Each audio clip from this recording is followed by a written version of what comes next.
Halo pemburu film, apa kabar? Semoga selalu diberikan kesehatan ya.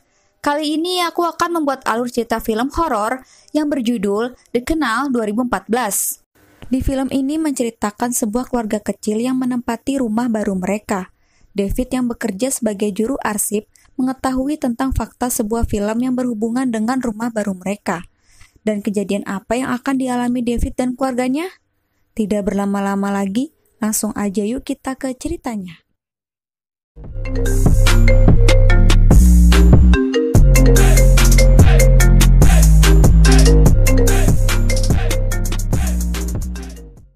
Film ini diawali dengan memperlihatkan dua orang rekan kerja bernama David Williams dan Claire McManus. David adalah seorang juru arsip di Pustaka Film Nasional. Di tempat itu, ia sedang menginstruksikan anak-anak bahwa mereka akan menonton film tahun 1865 sampai 1905, yang pemerannya sudah pada mati, jadi seperti menonton film hantu yang nyata. Cerita pun dimulai. Di film ini, David sebagai pemeran utama memiliki istri bernama Alice yang sangat cantik. Mereka berencana membeli rumah untuk menjadi tempat tinggal keluarga kecil mereka. Mereka sangat menyukai rumah itu. Sampai pada akhirnya 5 tahun telah berlalu. David dan istrinya semakin bahagia karena telah dikaruniai seorang anak bernama Billy, yang kini telah tumbuh menjadi anak yang lucu dan manis. Keesokan paginya, saat David mengantar Billy sekolah, bahwa di dekat danau yang bernama Canal ada sebuah toilet umum. Billy berkata kepada David bahwa toilet itu berhantu. Selesai mengantar Billy, rekan kerja David bernama Claire memberinya gulungan rekaman yang harus diarsipkan. Itu adalah rekaman film tahun 1902. Di mana film itu terdapat nama jalan rumah David dan rumah David. Ternyata dulunya rumah yang David tempati sekarang adalah tempat pembunuhan brutal seorang pria terhadap istrinya. Kejadian itu terjadi di ruangan yang sekarang menjadi kamar utama mereka, yang mayatnya dibuang di kanal dekat rumah David. Jadi kanal itu adalah saluran air ya guys. Oke, lanjut. Tetapi di sini David tidak menganggap serius tentang hal itu, karena yakin setiap rumah lama pasti akan memiliki hal-hal yang mengerikan. Singkat cerita, David mengalami masa sulit akhir-akhir ini karena ia mencurigai istrinya Alice telah berselingkuh dengan Alex, salah satu klien pekerjaannya Alice.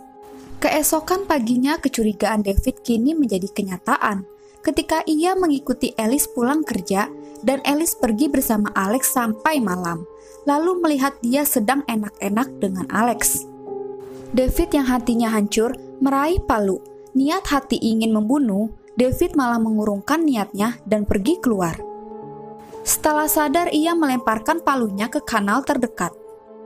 Merasa tidak enak badan, ia bergegas ke toilet umum terdekat di mana ia muntah-muntah. David pun melihat seseorang di depannya dan sebuah suara menyeramkan berbisik kepadanya yang berkata, "Sang penguasa menginginkan dirimu." Ternyata benar yang dikatakan Billy, toilet itu berhantu guys. Sebelum pingsan, entah itu kenyataan atau halusinasi, David melihat istrinya di dekat danau Canal sedang bersama orang lain. Setelah David sadar, ia langsung pulang. Di rumah, David masih terngiang-ngiang tidak percaya apa yang telah dilakukan istrinya. Di sisi lain, David juga mengkhawatirkan Alice yang tak kunjung pulang. Telah menelpon beberapa kali, tak ada jawaban. Karena khawatir, David memutuskan menghubungi polisi. Paginya setelah dinyatakan hilang, polisi mulai mencari Alice di sekitaran kanal. Detektif McNamara menanyai tentang Alice, namun David menyangkal pengetahuan tentang Alice dan perselingkuhan Alice, serta tidak menyebutkan peristiwa di kanal. Tidak lama kemudian, polisi akhirnya menemukan mayatnya di bagian bawah kanal. David yang mengetahui istrinya telah meninggal, ia sangat terpukul akan hal itu. Mayatnya pun langsung dibawa ke rumah sakit dan dokter menjelaskan tidak ada bukti kekerasan pada bagian tubuh Alice.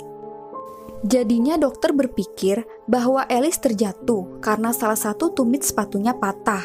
Lalu dokter menyimpulkan bahwa kematiannya itu sebuah kecelakaan. Dokter memberitahu David bahwa Alice sedang hamil muda. Namun David tidak mengetahui itu. Mungkin itu anak Alex guys, makanya David tidak tahu. Setelah kematian istrinya dan terlarut dalam kesedihan, kini David menjadi terobsesi dengan serangkaian pembunuhan 100 tahun lalu yang tidak terpecahkan yang terjadi di sekitar kanal dan rumahnya.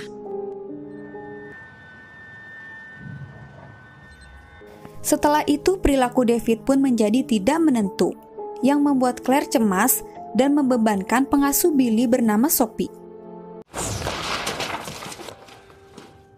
Lalu David mulai mencari kebenaran tentang hantu itu. Ia memakai kamera abad 20 untuk mencoba merekam di kanal dan rumahnya. Ia pun mulai merekam di area rumahnya terlebih dahulu, untuk dapat menangkap bukti aktivitas supernatural di rumahnya. Saat menyaksikan rekamannya, ternyata benar, di rumah David ada hantu yang terus mengawasi David dan mengikuti kemanapun pergi. Hello? Is someone there?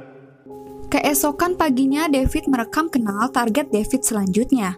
Saat perekaman dimulai, sosok hantu itu muncul menghampirinya. David langsung bergegas menghampiri Claire untuk meminta bantuan dalam mengembangkan rekaman yang tadi di kanal supaya dapat ditonton. Setelah itu, David pulang dan beristirahat. Lalu ia mendengar suara dari balik dinding dan mencoba menjebolnya.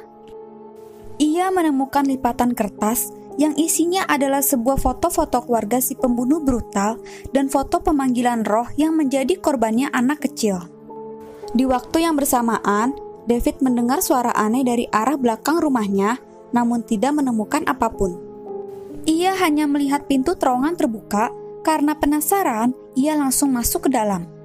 David yang percaya bahwa terowongan itu digunakan oleh para penyembah iblis untuk mengorbankan anak-anak setempat.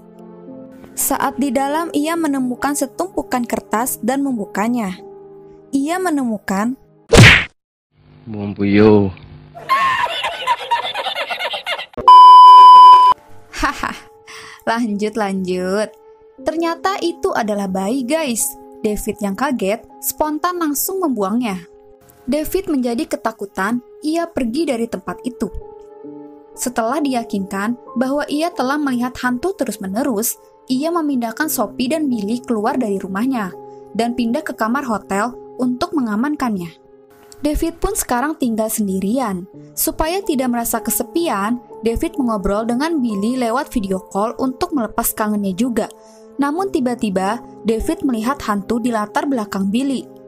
David yang kaget menyuruh Billy untuk memutar laptopnya, karena hantu itu berpindah tempat. Ternyata benar, sosok hantu itu berada di kamar Billy dan menghampiri Billy tepat di sampingnya.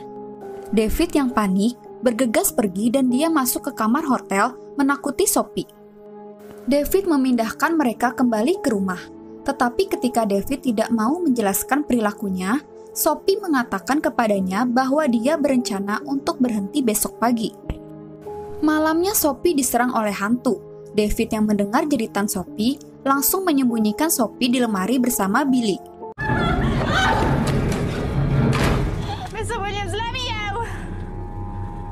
Saat merasa cukup aman, David langsung mengeluarkan Sophie dan Billy. Setelah itu David tidur untuk beristirahat. Tetapi ia malah bermimpi didatengin oleh sosok hantu pembunuh brutal itu yang dilumurin darah di sekujur badannya. Dan pria itu ternyata sedang membungkus dan mengikat istrinya. David pun terbangun dari mimpi buruknya dan melihat bayangan seseorang di pintu. Tentunya ada jejak kakinya di tepung yang ia taburin sebelumnya. Keesokan paginya, detektif McNamara datang dan menanyakan kepada David bahwa polisi menemukan palu di kanal dengan sidik jarinya David. Mereka menjadi curiga bahwa Davidlah yang membunuh istrinya. Tetapi David tetap kekeh bahwa yang melakukannya bukan dirinya, itu adalah hantu brutal. Karena detektif McNamara menganggap David gila, ia ingin Billy diasuh oleh neneknya supaya nanti tidak terjadi apa-apa kepada Billy. Namun pengacara David tidak menyetujuinya dan dapat menengahi kesepakatan di mana Billy tidak akan diambil darinya sampai hasil pemeriksaan kejiwaan keluar, meskipun David menolak untuk menindaklanjutinya. Malam pun tiba. Claire sudah berada di rumah David untuk mengantarkan stok film yang dikembangkan dan untuk mereka tonton bersama. Mereka pun mulai menonton. Meskipun Claire awalnya mengatakan dia tidak melihat apa-apa, tiba-tiba Claire dapat melihat hantu dan Claire takut dengan sosok hantu yang mendekat dan semakin mendekat. Sampai muncul dari lubang dinding. Hantu itu mencekik Claire dan membawanya ke dalam dinding. Lalu David melarikan diri sambil membawa Billy dan David keluar dari rumah itu. Ternyata di luar sudah ada detektif McNamara dan 2 polisi yang sedang mengawasi dari tadi. Karena mereka mendengar jeritan wanita di dalam, akhirnya mereka menuduh David melakukan hal gila lagi. Namun David tidak mengakuinya dan kabur. Polisi bergegas mengejar David saat ia melarikan diri bersama Billy ke terowongan tersembunyi yang mengarah ke kanal. Saat berjalan, David dibanjiri ingatan yang memperlihatkan kebenaran yang telah terjadi terhadap Claire dan istrinya, bahwa yang membunuh Claire adalah David sendiri. Lalu saat di kanal, David bersama Alice sedang berantem hebat, dan suara di toilet memerintahkan dia untuk membunuh istrinya. Dengan amarah, dia menenggelamkannya di kanal. Ternyata selama ini David dipengaruhi oleh hantu itu, supaya membuat pikiran David semakin kacau. David yang tidak percaya akan hal itu, ia terus berjalan dan melihat sosok hantu menyeramkan versi istrinya Alice yang sedang melahirkan. David pun pergi dan hantu Alice terus mengejarnya, sampai David mencapai kanal. Lalu sosok hantu menyeretnya ke bawah. Dia tidak melawannya, meskipun dia membantu McNamara menyelamatkan Billy. Setelah kematian David, nenek Billy menjual rumah dan mengambil alih hak asuh Billy. Ketika Billy berlari ke rumah untuk mengambil mainan, hantu David muncul dari balik dinding dan memberitahu Billy bahwa mereka dapat bersama selamanya di rumah jika dia mengikuti instruksinya. Kemudian Billy dan neneknya pergi. Saat di perjalanan, Billy melompat keluar dari mobil. Ia mengikuti instruksi ayahnya untuk bersama selamanya. Kembali ke rumah, penjual real estate tersenyum ketika dia melihat Billy berlari ke atas dan membanting pintu. Cerita pun selesai. Itulah alur cerita film The Canal. Mohon maaf jika ada kekurangan dalam cerita. Jika kalian suka, boleh di-like videonya dan subscribe channel Mimin. Terima kasih, sampai jumpa di video selanjutnya. Bye!